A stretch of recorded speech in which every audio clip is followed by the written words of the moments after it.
الله وبركاته. أعوذ بالله السميع العليم من الشيطان الرجيم. بسم الله الرحمن الرحيم. الحمد لله رب العالمين والصلاة والسلام على أشرف المرسلين وعلى آله وصحبه أجمعين. قال رب اشرح لي صدري ويسر لي أمري واحلل عقدة من لساني يفقهوا قولي. سبحانك لا علم لنا إلا ما علمتنا إنك أنت العليم الحكيم ولا حول ولا قوة إلا بالله العلي العظيم. أما بعد. Saudara-saudari muslimin muslimat yang dikasihi sekalian, saya ingin berkongsi kesempurnaan iman. Adakah saudara tahu apakah cara untuk kita mendapat kesempurnaan iman? Sebuah hadis yang diriwayatkan daripada Anas bin Malik bahawa Nabi SAW pernah bersabda, "La yu'minu ahadukum hatta yuhibba li akhihi ma yuhibbu li nafsihi." La yu'minu ahadukum hatta yuhibba li akhihi ma yuhibbu li nafsihi. Maksudnya, tidak sempurna iman seseorang daripada kalian sehingga dia mencintai saudaranya sebagaimana dia mencintai dirinya sendiri. Ini untuk mendapat kesempurnaan iman dengan mencintai orang lain. Jadi, pengajaran dan kefahaman yang kita dapat ambil daripada hadis ini ialah Islam memerintahkan umatnya agar sentiasa memiliki sifat saling kasih mengasihi sesama Muslim. Bagaimana? Dengan cara menghormati, memuliakan dan menyayangi mereka. Yang muda menyayangi yang tua, yang kaya menyayangi yang miskin, yang tua mengasihi yang muda.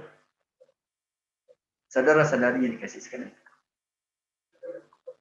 jika kita suka diri kita mendapat nikmat dalam hal keagamaan sebagai contoh, maka wajib bagi kita untuk mengasihi saudara kita yang Muslim agar dia juga mendapat nikmat yang sama. Itu antara tanda kesempurnaan iman.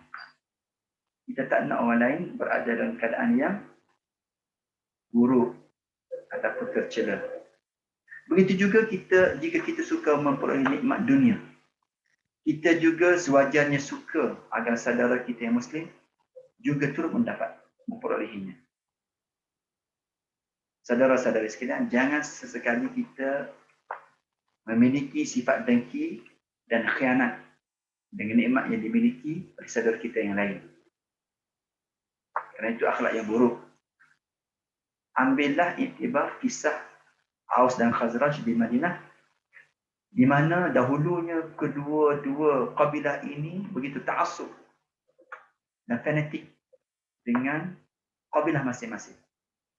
Namun Allah telah mensatukan hati mereka dengan sifat kasih sayang dan mereka hidup saling cinta mencintai antara satu sama lain. Kenapa? Kerana Islam. Dan mereka menerima Islam, Islam telah menyatukan mereka, telah menjadikan hati mereka bertaut. Mereka bersatu atas nama Islam dan mereka berjuang, berperang juga atas nama Islam. Ingatlah bahawa setiap Muslim itu bersaudara. Sebagaimana firman Allah Ta'ala dalam surah Al-Hujurat, "A'udzubillahi minasyaitonir rajim, innamal mu'minuna ikhwatun." Innamal mu'minuna ikhwatun, sesungguhnya orang Islam, orang beriman itu adalah bersaudara. Saudara kita, saudara seagama, menjadi tanggungjawab kita untuk membantu mereka. Terutamanya bila mereka memerlukan bantuan. Dan memberikan nasihat kepada mereka jika mereka memerlukan nasihat. Kita meminjamkan seketika telinga kita untuk mendengar masalah mereka, kisah mereka, dan memberi sokongan dan dorongan kepada mereka. Dan akhir sekali, jangan kita lupa untuk mendoakan kepada mereka. Kerana doa adalah senjata terbaik, apatah lagi doa fi dhahril ghaib, doa yang tidak diketahui oleh saudara sendiri. Semoga Allah Ta'ala memberikan kita taufik dan hidayah untuk kita berkasih sayang sesama kita, saudara Muslim, sebagaimana kita juga suka mendapatkan hal yang sama. Tak kira lah di mana saja kita berada, di Malaysia, di timur, di barat dan sebagainya. Kerana orang yang berhak mendapat kecintaan Allah itu adalah orang tertentu sebagaimana yang disebut dalam sebuah hadis Nabi SAW. Satu riwayat yang menyebut bahawa Amr bin Abasah As-Sulami dia ditanya oleh Syurahbil bin As-Samt. Katanya, wahai Abu Abasah, wahai Ibnu Abasah, apakah saudara mahu ceritakan kepadaku suatu hadis yang telah saudara dengar daripada Rasulullah SAW tanpa ada tambahan ataupun tanpa ada kedustaan, tanpa tokok tambah, tanpa bohong. Saudara janganlah ceritakan kepadaku suatu hadis daripada sahabat yang lain yang ia mendengarnya daripada baginda selain anda. Lalu Amr bin Abasah ni berkata, baiklah, aku pernah mendengar Rasulullah SAW bersabda, Allah Ta'ala telah berfirman, sungguh telah berhak mendapat kecintaanku orang-orang yang saling mencintai kerana aku. Dan sungguh telah berhak mendapat kecintaanku orang-orang yang saling merapatkan barisan kerana aku.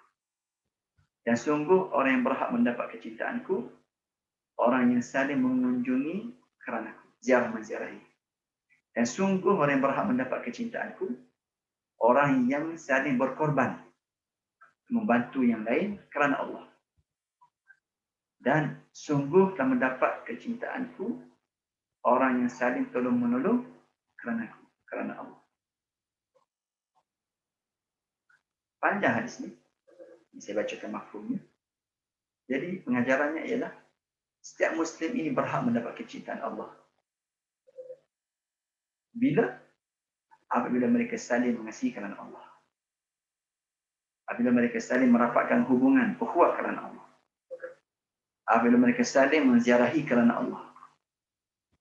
Apabila mereka saling berkorban untuk membantu orang lain kerana Allah. Apabila mereka saling membantu tolong-menolong kerana Allah.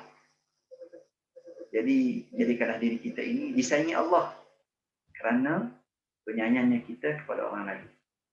Ambillah kesempatan di bulan Syawal yang mulia ini untuk kita merapatkan hubungan ukhuwah kita. Jangan kita lupa ukhuwah dan kasih sayang kita juga kepada saudara kita yang dekat dan yang jauh yang berada di Palestin. Mudah-mudahan Allah Ta'ala juga akan memberikan kasih sayang dan kecintaannya kepada kita. Aqulu qawli hadza wa astaghfirullah azim li wa lakum. Assalamualaikum warahmatullahi wabarakatuh.